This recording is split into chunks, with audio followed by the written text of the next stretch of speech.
visioconférence. Et de son côté, le président français a toutefois jugé utile, je cite, de laisser ouvert le chemin du dialogue avec Moscou pour obtenir son arrêt de son offensive en Ukraine, après avoir eu hier, je cite, un échange franc, direct et rapide avec Vladimir Poutine. Je vous propose de l'écouter. La situation est celle que nous connaissons. Elle appelle d'abord un soutien inconditionnel au peuple ukrainien, à ses autorités, son président. C'est le soutien que nous apportons, c'est celui d'une solidarité entre Européens.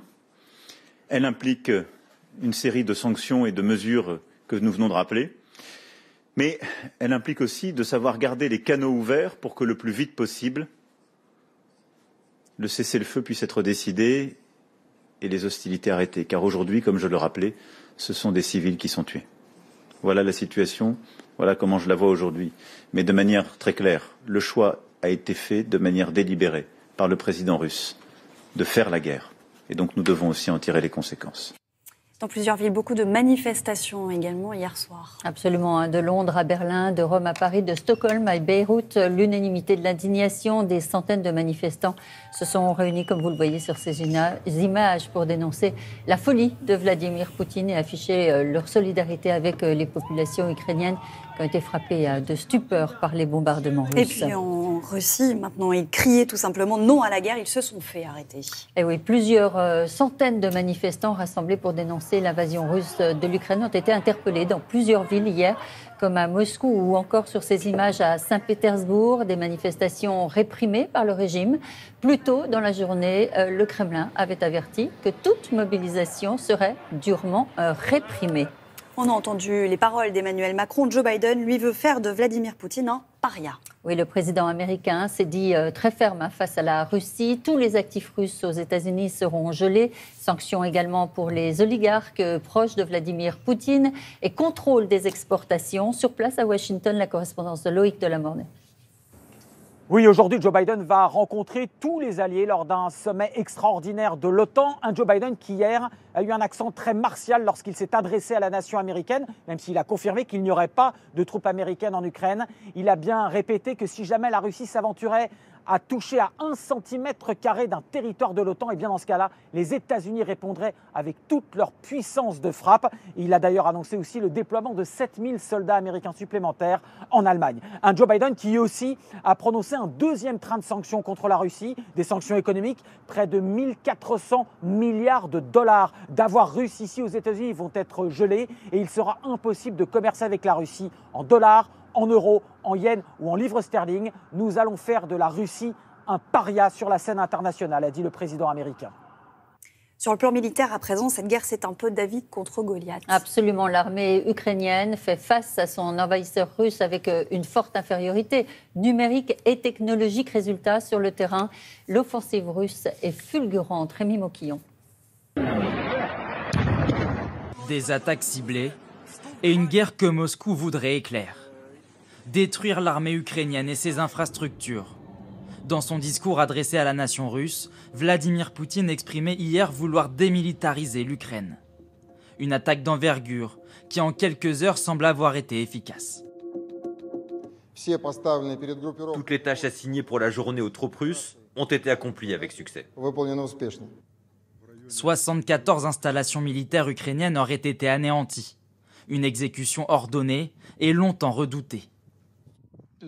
C'est une attaque préméditée. Vladimir Poutine l'a préparée depuis des mois, comme nous l'avons répété. Et la menace vient de partout.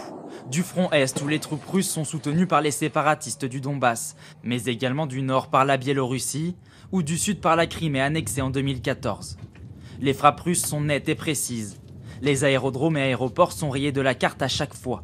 Selon Moscou, 11 auraient déjà été détruits. L'aéroport de Gostomel, à 30 km au nord de Kiev, est désormais entre les mains russes. L'objectif semble aujourd'hui clair, atteindre Kiev et renverser le gouvernement. Et pour la population, après l'effroi, c'est l'heure de l'exode. Oui, ce qui semblait impensable il y a encore quelques jours est devenu l'insoutenable réalité. 2 millions d'Ukrainiens, des Ukrainiens tiraillés entre la tentation de la riposte ou de l'exode. Pour beaucoup d'entre eux, un choix drastique s'est imposé, quitter la capitale, voir le pays le plus vite possible. Yael Benamou. Ils ont pris le chemin de l'exode en voiture et même à pied, comme cette famille ukrainienne qui traverse la frontière pour se rendre en Pologne. Nous arrivons en Pologne et ensuite nous irons probablement à Chypre, chez des amis. Et nous resterons là-bas jusqu'à ce que la situation et les bombardements se calment un peu. D'après les autorités polonaises, 15 000 Ukrainiens ont déjà franchi la frontière sur la seule journée d'hier. Ils fuient à l'ouest vers la Pologne, mais aussi vers la Slovaquie ou la Moldavie. D'autres ont pris avec eux leurs valises pour passer la nuit dans le métro de Kiev ou de Kharkiv. Ces Ukrainiens ont préféré pour le moment trouver refuge sous terre. On n'était pas préparé à fuir. Personne ne pensait que la guerre éclaterait, qu'il s'attaquerait à Kiev tout de suite. Je pense que la plupart des gens espèrent que tout ira bien. J'ai aussi cet espoir. En attendant, les autorités moldaves ont déjà installé en urgence ces centres d'accueil temporaires, des logements de fortune qui seront peut-être les nouveaux camps de réfugiés de l'Europe.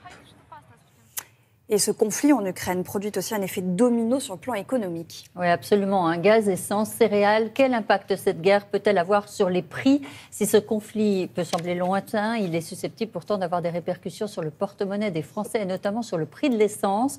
Conséquence, hier, des centaines d'automobilistes se sont rués dans les stations-service pour faire le plein. Exemple dans le Nord avec Marion David.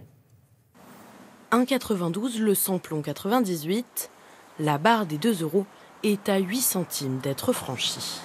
Depuis quelques semaines, les prix du carburant ont flambé et ici à Hasbrook, les clients gardent les yeux rivés sur le compteur. Je vais même arrêter là parce que je suis dépassée. Ça va tellement vite. Voilà, donc je mets 25 €.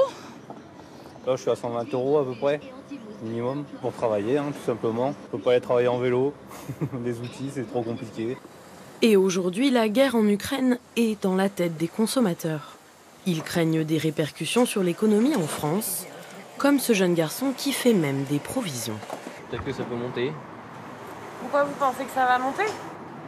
On sait pas. Ça va avoir des répercussions encore sur l'énergie, encore sur l'essence, sur le gaz. Vous entendez ce qui se passe là, donc si je peux le faire à 1,79 €, pourquoi pas, plutôt que 2,50 € dans quelques semaines, quoi. Lors des premières attaques russes sur le territoire ukrainien, le baril de Brent, référence du prix du pétrole brut, dépassait les 100 $. Ce n'est pas arrivé depuis 2014. On y reviendra sur les conséquences économiques dans quelques minutes avec Maude Descamps. Merci Estelle. On se retrouve à 7h. À tout à l'heure, 7h. Merci, à tout à l'heure. On va revenir en France avec vous, Frédéric Villon, pour la météo. La situation